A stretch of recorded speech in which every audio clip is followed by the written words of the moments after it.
Bonsoir à tous, voici les titres de l'actualité d'ici que nous détaillerons dans quelques minutes.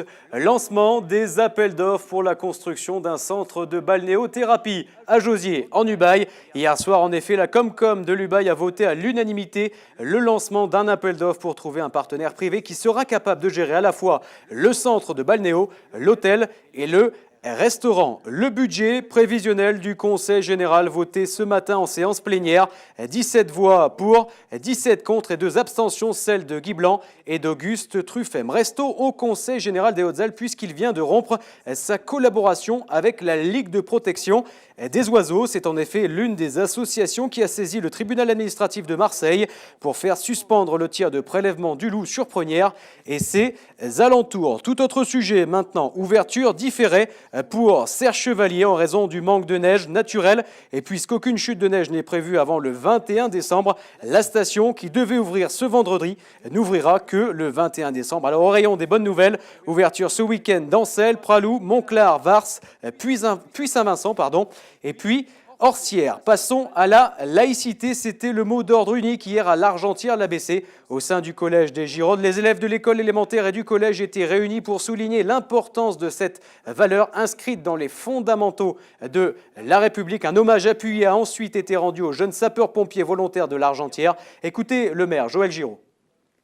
La devise de la France, c'est liberté, égalité, fraternité, mais il y a un quatrième membre qui est la laïcité, qui n'est pas dans la devise officielle de la République, mais qu'il faut rappeler parce qu'au moment où il y a des montées des intolérances, où il y a une montée du racisme, où il y a une montée des communautarismes, je crois qu'il est important de rappeler que vivre ensemble, c'est la laïcité, et que la laïcité, c'est pas qu'une question de religion, c'est aussi une question de société, c'est aussi une question de devoir civique. C'est la raison pour laquelle d'ailleurs on a couplé cette manifestation où on a planté l'arbre de la laïcité avec l'engagement citoyen des jeunes sapeurs-pompiers du collège de l'Argentière. C'est une façon de dire que soyez citoyens, la laïcité c'est aussi et surtout ça.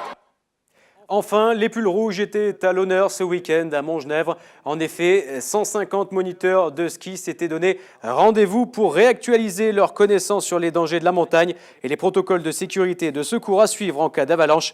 Plusieurs ateliers ont été mis au point afin de former du mieux possible les moniteurs de ski.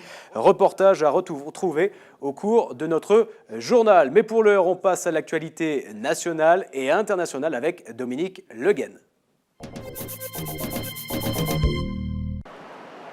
C'est difficile de faire l'éloge de n'importe quel homme.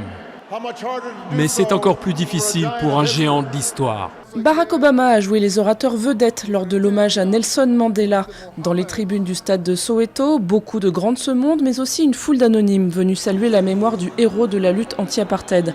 Le président américain a définitivement fait parler de lui après une poignée de main historique avec son homologue cubain Raúl Castro.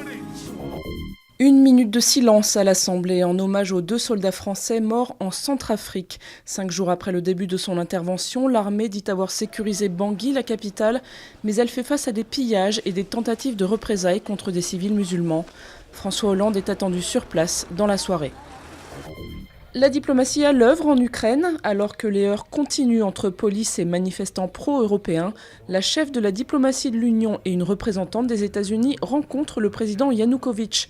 Ce dernier crie à la menace pour la sécurité nationale. Il annonce par ailleurs avoir demandé la mise en liberté de certains manifestants. Martine Aubry redevient mise en examen dans un dossier d'exposition de salariés à l'amiante. La Cour de cassation a invalidé l'annulation de sa mise en examen pour homicide et blessure involontaire pour son rôle dans les années 80 au ministère du Travail. Sa situation doit être de nouveau examinée par la Chambre d'instruction de la Cour d'appel de Paris. Malgré la crise, malgré le chômage, pas question pour les Français de réduire leur budget smartphone et Internet. 83% des 12 ans et plus ont un ordinateur à domicile et 81% sont connectés à Internet selon une étude. Les tablettes tactiles font un carton. En un an, on passe de 8 à 17% de personnes équipées. Autre enseignement, les Français dotés d'un téléphone fixe, 91%, sont presque aussi nombreux que ceux possédant un portable. Ils sont désormais 89%. Allez, les titres de l'actualité d'ici et d'ailleurs sont maintenant terminés. Je vous donne rendez-vous dans une vingtaine de minutes pour le journal d'ici. Excellente soirée en notre compagnie.